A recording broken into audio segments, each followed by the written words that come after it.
The FBI is warning people looking to rent a house right now because scammers are trying to target them. And Massachusetts has been hit the hardest. Western Mass News reporter Reagan Lockery is digging deeper into how to spot the warning signs. What they're doing is they're preying on folks that are either trying to vacation or trying to move into a different, house.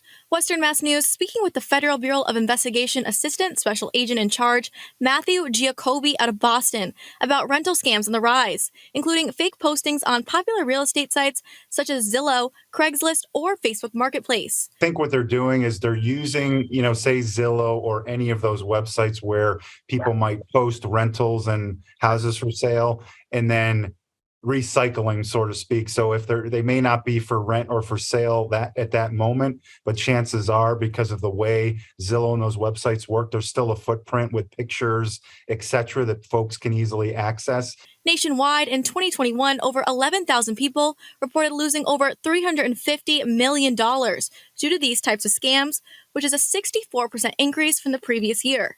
Here in the Boston division, which includes all of Maine, Massachusetts, New Hampshire, and Rhode Island, 415 victims reported over $13 million in losses, which is a 27% jump. Out of those 415 victims, 290 were from Massachusetts. We also took questions to Lori Beth Chase, president-elect of the Realtor Association of Pioneer Valley, who tells Western Mass News this type of scam is something they see all the time, and it's important to recognize the warning signs.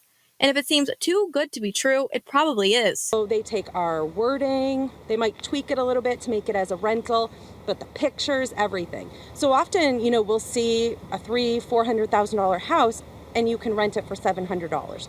So it doesn't seem right. And I think that's where people need to take that step back and say, does this really sound too good?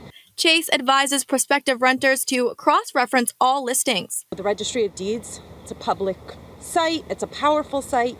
You can cross-check that with ownership. So doing some of that due diligence just on your own before you call, never mail a check without meeting somebody, all of those kind of things that just seem out of the norm. Because we have such a shortage in rentals, it's ramping up even more. Western Mass News wanted to know why these scams are so prevalent in Massachusetts. I think, one, just sheer population. Two, I think Massachusetts does have a significant portion of the state that's people will vacation in, and thus a lot of rental opportunities, especially in the summertime, which we're in now. Chase tells Western Mass News she's not totally shocked to find her state at the top of the list. I get calls from agents that I know across the country. Hey, did you know your property is listed for rent on this site? Because people just come across it. So does it surprise me a bit that we're the highest? But we're so challenged right now with rentals. That's a huge opportunity for those scammers to say, hey, let me capitalize on this. People are desperate for rentals right now. Chase tells Western Mass News she encourages all prospective renters to call a local realtor for guidance before sending or receiving any money. And Agent Giacobbe asks anyone who has been scammed or thinks they came across a scam to call 1-800-CALL-FBI. Reporting for Western Mass News, I'm Reagan Lockery.